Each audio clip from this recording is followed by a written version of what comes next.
Hello दोस्तों, SSC exam 2022-23 का reasoning question यहाँ पर देखेंगे। पहला क्वेश्चन क्या कहता है, 15 अगस्त 1905 को सोमवार था, तो 15 अगस्त 2023 को कौन सा दिन होगा। तो देखेंगे दोस्तों, यहाँ पर 15 अगस्त 1905 से 15 अगस्त 2023 तक जाना है। तो यहाँ पर देखेंगे, यहाँ पर जो कि सोमवार था और यहाँ पर क्या होगा। तो यहाँ पर देखेंगे 1905 है और 2023, तो कितना दिन यहाँ पर 23 दिन, 23 साल और प्लस 5 साल और 28 साल हमें आगे जाना होगा। अगर 28 साल जाना है तो यहाँ पर देखेंगे 28 साल के लिए 28 साल अगर लीप वर्ष निकालना है तो यहाँ पर 4 से डिवाइड कर देते हैं, लीप वर्ष आ जाता है। लीप वर्ष के लिए 2 दिन होता है और वैसे वर्ष के लिए, सामान्य वर्ष के लिए 1 दिन होता है। आगे अगले साल 1 दिन बढ़कर होता है दिन में। तो यहाँ पर देखेंगे डिवाइड करेंगे तो 7 चौक 28, 7 चौक 28, यहाँ पर 7 लीप वर्ष है तो लीप वर्ष का 2 दिन होता है। तो यहाँ पर लीप वर्ष का कितना हो जाएगा, लीप वर्ष का हो जाएगा कितना 14, और जो सामान्य है कितना सामान्य है 21। यहाँ पर 28 माइनस 7 करेंगे तो 21 आएगा, 21 सामान्य वर्ष है। तो जोड़ेंगे कितना हो जाएगा, जोड़ेंगे तो 35 हो जाएगा, 35, इसको जोड़ेंगे तो 35 हो जाएगा, जो कि हमें 35 आगे बढ़ना है। सोमवार प्लस 35 दिन, यहाँ पर सोमवार प्लस 35 दिन जो कि यहाँ पर है 35 दिन। तो यहाँ पर 7 से डिवाइड करेंगे, सप्ताह का 2 दिन होता है, अगले सप्ताह वही दिन आता है। अगर यहाँ पर 7 से डिवाइड करेंगे तो कोई शेष नहीं बचेगा, 0 शेष बचेगा, सभी पूरा कट जाएगा तो कोई दिन नहीं पड़ेगा। तो सोमवार जो होगा, सोमवार प्लस 0 दिन, तो मतलब सोमवार ही आएगा। 15 अगस्त 2023 को सोमवार आएगा, सोमवार। तो जो कि ऑप्शन नंबर सी में है सोमवार, सोमवार वाला ऑप्शन सही हो जाएगा। क्वेश्चन है, राम अपनी पत्नी सीता के साथ वन में जाने के लिए पहले पूर्व दिशा में 10 किलोमीटर गए। तो यहाँ पर राम जो हैं अपनी पत्नी सीता के साथ पूर्व दिशा में, पहले पूर्व दिशा में। तो यहाँ पर क्वेश्चन को पढ़ते और सॉल्व करते चलना है, टाइम कम मिलता है परीक्षा में।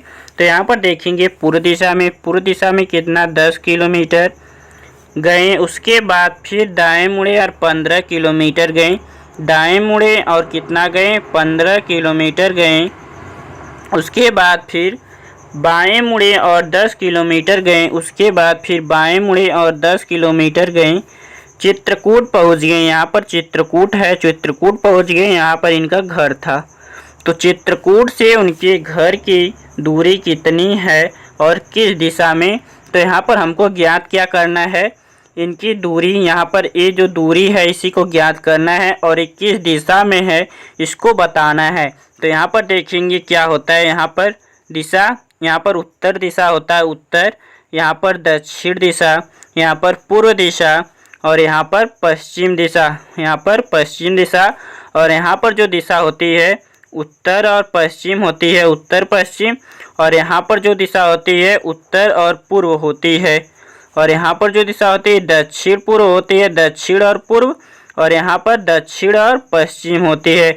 तो दिशा क्या है, इधर से इधर है, तो क्या हो जाएगी उत्तर और पश्चिम, जो कि ऑप्शन सी में दिख रहा है। और यहाँ पर हमको दूरी निकालनी है।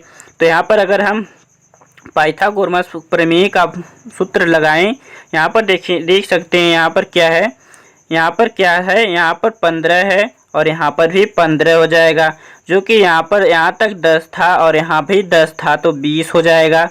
जो कि सूत्र में क्या होता है, यहाँ पर जो निकालेंगे हम ए है, इसको मान लेते हैं बी, इसको सी, ए बी है, ए बी दिया है, ए सी भी दिया है, हमको बी सी ज्ञात करना है। तो बी सी यहाँ पर लिख सकते हैं, बी सी इक्वल टू क्या होता है, अंडर रूट, क्या होता है अंडर रूट होता है कितना, ए बी, यहाँ पर होता है, यहाँ पर ए बी के स्क्वायर प्लस यहाँ पर ए सी के स्क्वायर, जो कि यहाँ पर देखेंगे क्या है। तो यहाँ पर ए बी क्या है, ए बी तो 20 है, तो पूरा टोटल कितना है 20 के स्क्वायर प्लस ए सी कितना है 15 है, 15 के स्क्वायर तो यहाँ पर इधर लिख सकते हैं, हम दिखा रहे हैं 20 के स्क्वायर होता है 400 और यहाँ 15 का स्क्वायर होता है 225। टोटल कितना हो गया 625।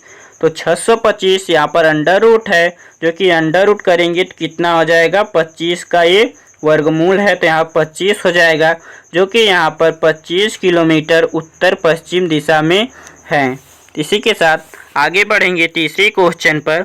तीसरा क्वेश्चन क्या कह रहा है, अमन एक लड़की की ओर इशारा करते हुए कह रहे हैं कि यह मेरी माता। इसको भी साथ करते चलेंगे। अमन लड़की की ओर इशारा करते हुए कह रहे हैं कि यह मेरी माता की एकमात्र पुत्रवधू है। तो जो है अमन की माता एकमात्र पुत्रवधू है, तो पुत्रवधू है, तो इनकी जो है ये क्या हो जाएंगी, ये पत्नी है। क्या है, पत्नी। और इसके 3 बच्चे हैं, तो इनके कितने बच्चे हैं, 3 बच्चे हैं। यहाँ पर 3 बच्चे हैं। उन बच्चों का अमन से क्या संबंध है। तो यहाँ पर क्या पूछ रहा है, अमन से क्या संबंध है उन बच्चों का। इनका जो संबंध 3 बच्चे हैं, इनका अमन से क्या संबंध है। तो यहाँ पर अमन से पिता का संबंध है। ऑप्शन नंबर ए सही हो। चौथा क्वेश्चन है, लालगंज से बनारस के लिए 45 मिनट पर बस जाती है। पुलिस कांस्टेबल से पूछताछ के दौरान पता चला कि बस 10:20 पर बस जा चुकी है। तो यहाँ पर 10:20 पर बस जा चुकी है। यहाँ पर जा चुकी है 45 मिनट पर बस जाती है बनारस के लिए। तो यहाँ पर और क्या पूछ रहा है, तो अगली बस बनारस के लिए कब जाएगी। 45 मिनट पर जाती है, तो यहाँ पर 10:20 पर गई थी, तो यहाँ पर 45 मिनट बाद जाएगी। तो यहाँ पर क्या हो जाएगा, 45 मिनट बाद जाएगी, तो 11:05 पर अगली बस बनारस के लिए जाएगी। तो ऑप्शन नंबर जो कि बी में है, ऑप्शन नंबर बी सही हो जाएगा, 11:05। इसी के साथ 5वें क्वेश्चन पर चलते हैं। कथन से है, यहाँ पर देखेंगे, एक गांव में डाकू बच्चों को पकड़ रहे हैं। वहां पर जाने के लिए पुलिस ऑफिसर को नाव से होकर जाना पड़ेगा। वहां पर नाव का मालिक है, वह उनसे नाव का किराया 2 गुना मांग रहा है। जो नाव का किराया होता है उसका 2 गुना किराया मांग रहा है नाव मालिक। तो उन्हें क्या करना चाहिए। तो यहाँ पर पुलिस वालों को, पुलिस कांस्टेबल मतलब पुलिस जो अफसर हैं, उनको क्या करना चाहिए। तो यहाँ पर निष्कर्ष दिया है, उसी के हिसाब से बताएंगे। पहला क्या है, नाव का किराया कम कराने के लिए उस व्यक्ति पर केस करनी चाहिए।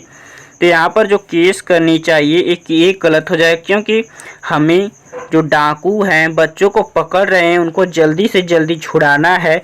तो यहाँ पर हम केस करेंगे। केस कर क्या मिलेगा, डाकू तो बच्चों को पकड़ ही लेंगे ना।